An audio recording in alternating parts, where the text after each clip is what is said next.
Hey guys, this is Tactics, and today I'm going to be coming to you with some Attack Chopper Brotips. I know it's been a while since I've done a bro tip or any kind of commentary whatsoever.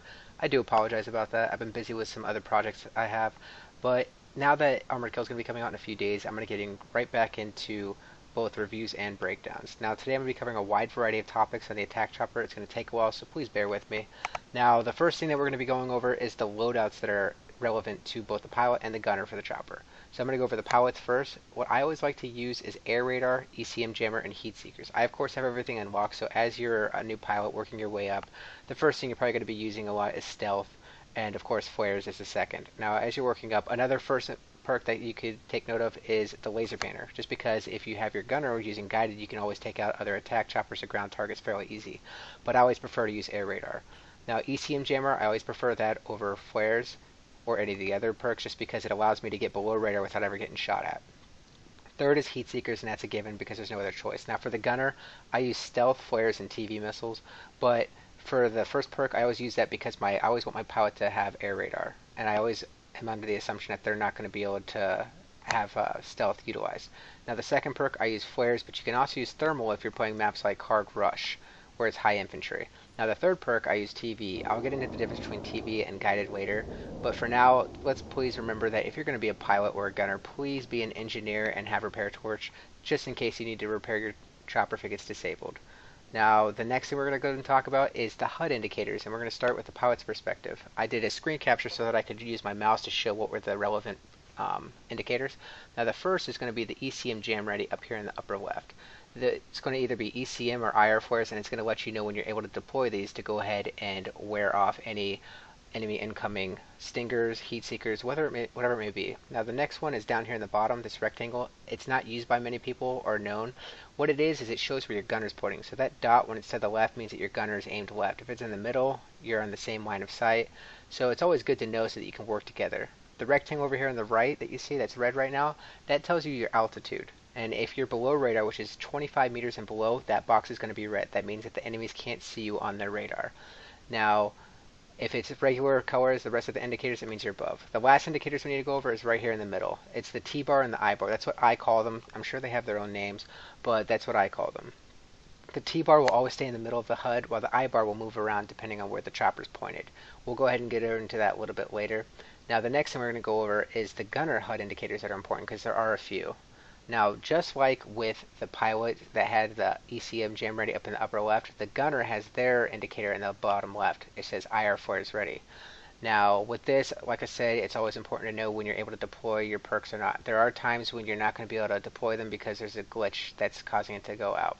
The next thing that's important is up here in the upper left. It's called TADS. That actually shows the time that's passing in the round. This is good to use because if you're playing big maps like this, if you destroy a chopper, it takes 60 seconds for a chopper to respawn, 40 seconds for a jet, and 20 seconds for a tank. So if you're working with your gunner, you can communicate when you're expecting that next vehicle to be able to respawn and come at you so you can be prepared for the next battle. The last thing that we're going to go over is right here down in the middle again. It's that rectangular box, but this time for the gunner, it tells where the pilot's looking. So whenever that dot is in the middle, that means that both the gunner and the pilot are looking straight ahead. So it's always good for communication between the pilot and the gunner. That's what really makes a good chopper team.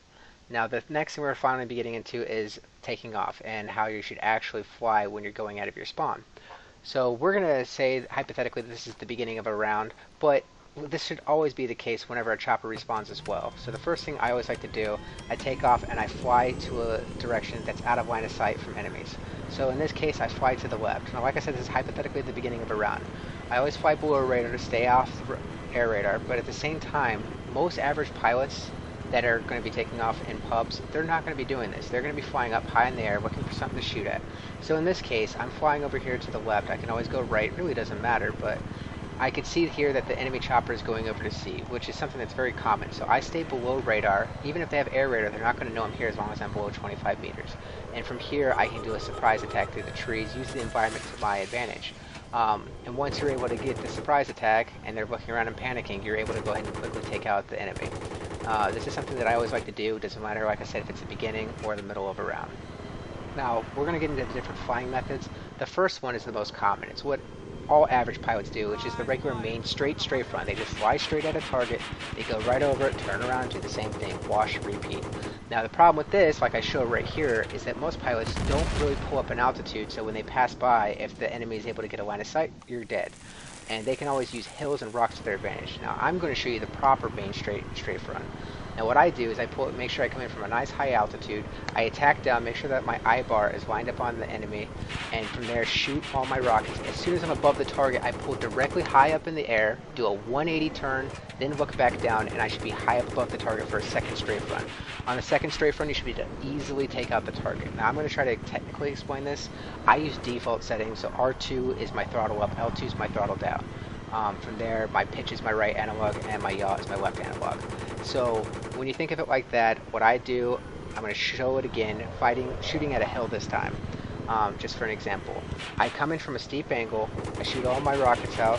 As soon as I'm above the target, I pull directly up in the air with my pitch, do a 180 turn. Once I do my 180 turn, I look back down. You should be high up above the enemy and able to take them out without ever having to worry about them getting a shot off on you. Now that method is very good for tanks only. I don't like to do that against infantry.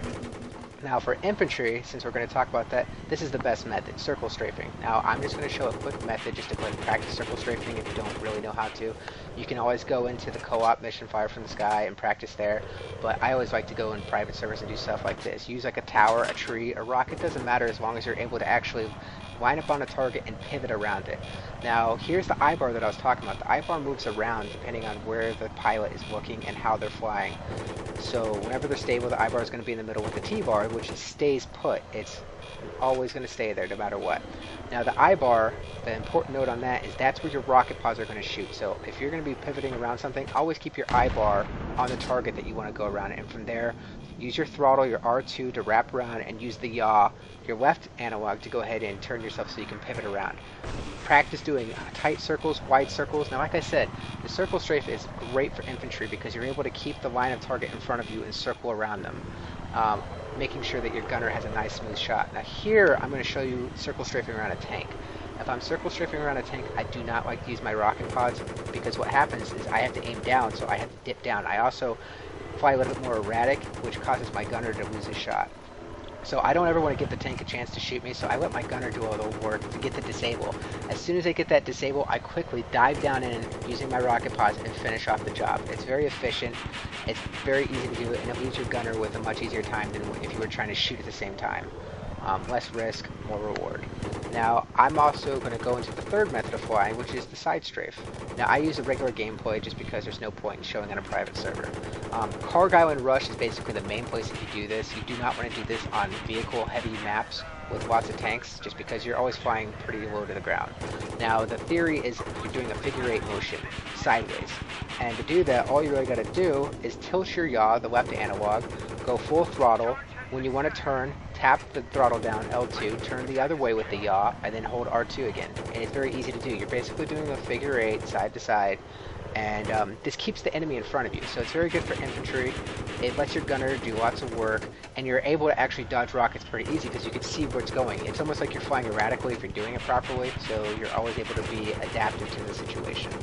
Now that we have the 3 flying methods out of the way, I want to go over one more thing. And this is for basically if a chopper is tailing you on your tail, this is how you can turn on a dime and be able to surprise them and pretty much level the playing field. So you full throttle, fly well below radar, almost low to the ground, and all you got to do is you pull up while I'm full throttle. As soon as you pull up, which is the pitch down, all you got to do from there is you tap L2 throttle down and pull left on the analog, left analog, the yaw as tight as you can, while once again holding R2. So you barely tap the throttle down.